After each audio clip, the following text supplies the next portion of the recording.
Adidas are going to resume selling Yeezy product in 2024. Since learning that we are no longer going to be getting any more Travis Scott Jordan 1 lows, we have the announcement of yet another Travis 1 low.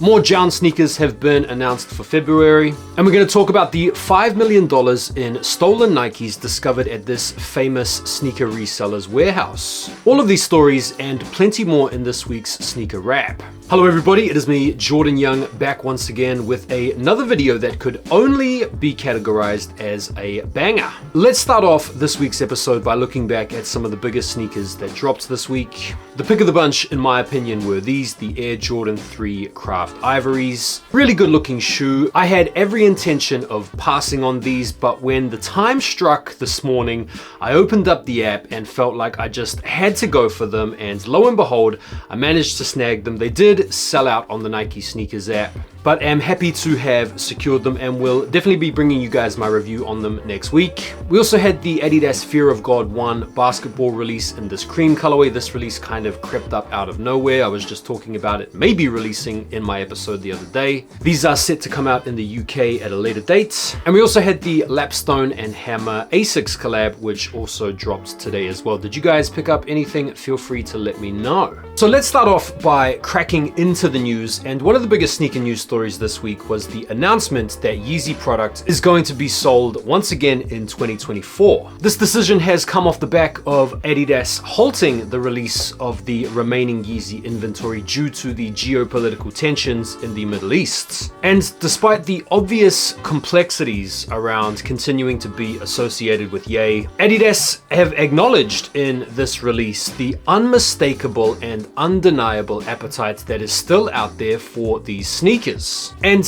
according to their calculations, it's estimated that these sales will generate another 250 million euros for the brand in 2024. Adidas are poised to achieve an estimated operating profit of around 500 million euros this upcoming year. So to all those people out there that were pretty much waiting on the inevitable downfall of Adidas post Ye, you can eat your hats right now. They are looking good going into 2024. What do you guys think about this? The next big sneaker story of the week was undoubtedly this. LAPD have recovered $5 million in stolen Nikes from a very famous sneaker warehouse owned by Project Blitz. Covered this story earlier in the week. You can watch Not Tripping's video on this if you want to go into it in a little bit more detail. All we know is that a man called Roy Lee Harvey Jr. has been arrested, taken into custody, released on $0 bail in connection with this elaborate retail crime ring that involves ripping off drop yards and warehouses and shipping containers and train carts, hoarding and holding these sneakers at different warehouses to then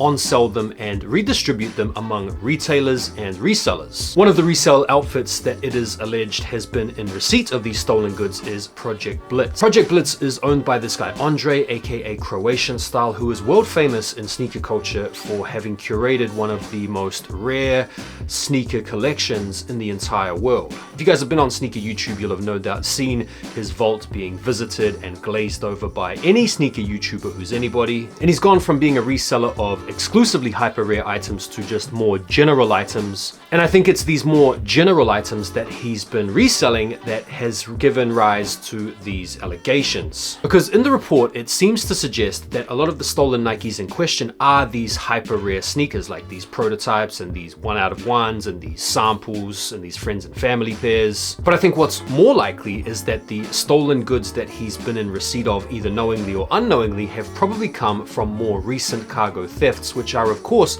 going to be more recently released Nike products. The details are still sketchy at this point. Project Blitz's website is still down, but suffice to say, I'll be keeping you guys updated when we get some more information on this story. You guys remember last year when the Travis Scott Jordan 1 Low golf shoe came out, we were told that this is the end of an era and that the Travis 1 Jordan Low is going to be no more. And already so far this year, we've heard announcements of the Canary Yellow as well as the Olives, and we now have had announced another new Jordan 1 Low Travis Scott in a pale vanilla colorway. These are set to come out in the holiday season in the form of this pale vanilla underlay and this maybe black leather overlay mixed with a white swoosh and white midsole. Definitely liking the look of these, but anytime I hear anything about any sort of Travis Scott being done with or any type of restock coming in, I'm just not gonna believe it anymore. We've had some detailed looks at the up and coming Union collab with Nike on the Field General. Covered this shoe a week or two ago. Apparently the motivation for this shoe from Nike is that they wanted to create something that could rival the popularity of the Adidas Samba. And making a shoe like the Field General popular by Union would be a bit of a new move strategy-wise, because in recent times they could be better credited with bringing about the end of the popularity of certain sneaker silhouettes. We have two colorways here, shimmer silt red particle beige, and then a black dark base gray off noir. They always have to chuck the off noir in there, don't they? And these do look pretty nice. They look pretty simple. The design language and the color blocking is distinctly Union. I think they're pretty nice. No release date info on these yet, nor any price information, but if they can make enough units of these and if they can bring them out at a nice attractive price point like the Samba, they could give them a run for their money, but I don't really think so. What do you guys think about these? Union aren't the only ones that are going to be taking an old school retro model from Nike this year and looking to revamp it. Stussy are at it, trying to revamp interest in an old school Nike runner from the 1970s. This is the LD1000, and these are confirmed to drop later on in 2024. We have some early picks here, and old school Nike heads I feel are gonna love these because the LD1000 is a running shoe that debuted right in the early days of Nike. And it looks like we're going to be getting three different colorways. This green colorway you can see here, a black colorway, and of course a fossil. And these look like they could be pretty cool. What do you guys think? We've had a first teaser of the CORTEIZ Nike Air Huarache. You remember late last year, but of course that cap was cap. And so it reinforces again my opinion that any sneaker news that you see out there should be taken with a pinch of salt, and any reaction from any authority to that same sneaker news should also be seasoned appropriately. At least until you've got some images in front of you, and these images that we have here look to be sort of sketches or mock-ups on some kind of computer, surreptitiously photographed with some kind of Nokia 3110. But what we see here is three different colorways: a black, a white, and a gray. The CORTEIZ camo print stealthily inlaid into the underlay panels. And whilst these renderings aren't really anything solid to go off, at least we now know that the project is a little bit more likely to go ahead than not. I think this would be cool. I do like the Huarache, do like the Air Trainer Huarache, and what I like about the CORTEIZ Nike collabs is they're not just going with the tried and tested and predictable Dunk stuff and Jordan stuff like every other collaborator is. They're doing some stuff on some sleeper models, and I like that. We have a release date for the next JJJJJJJOUND New Balance on the 2002 Gore-Tex. And if you're here in the UK or you're over there in the US, you can't thank JJJJJOUND enough for the timing of this release. A weatherproof Gore-Tex New Balance 2R right before spring.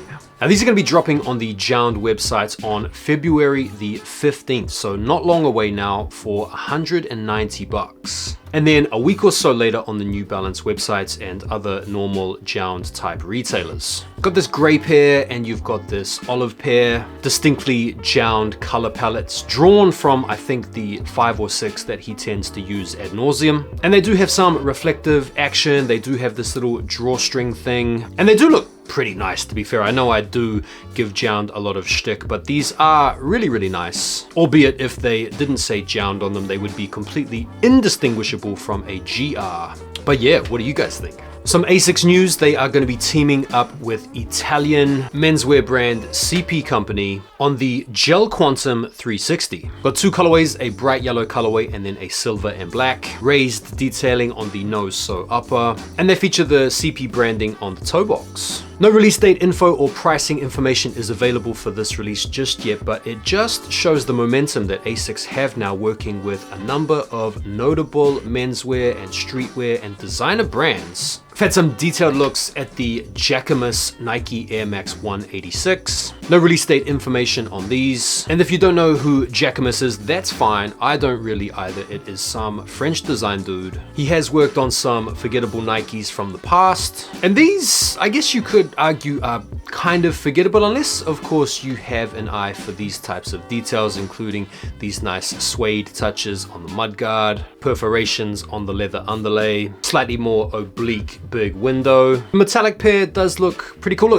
It's more like a high fashion type crossover Nike. If you're into that type of stuff, I feel like you're probably gonna love these, but if you're into the classics and the classic materials and the lines and stuff, these probably won't be for you, but I think they're okay. We now have some official images of the Nike SB Dunk Low Big Money Savings. This is a Nike SB that looks like a collab. It kind of feels like it should be a collab, but it's not a collab. It's supposedly influenced and inspired by thrift shopping and hunting out bargains at a charity store or something like that. It's got a diverse mixture of panels and materials and designs and stuff like that. I do think the idea is cool. I think the execution and the storytelling is awesome. It's a good looking shoe. I'm not bowled over by it. I will be going for them, but if I miss out on them, I'm not gonna be mad. What do you guys think of these? We've got some Crocs news now. We are in a time where Crocs are cool. This week we saw announcements of the SpongeBob SquarePants Crocs. No specific release date info available. It's unclear if these are gonna be releasing alongside the Patrick version of the Crocs.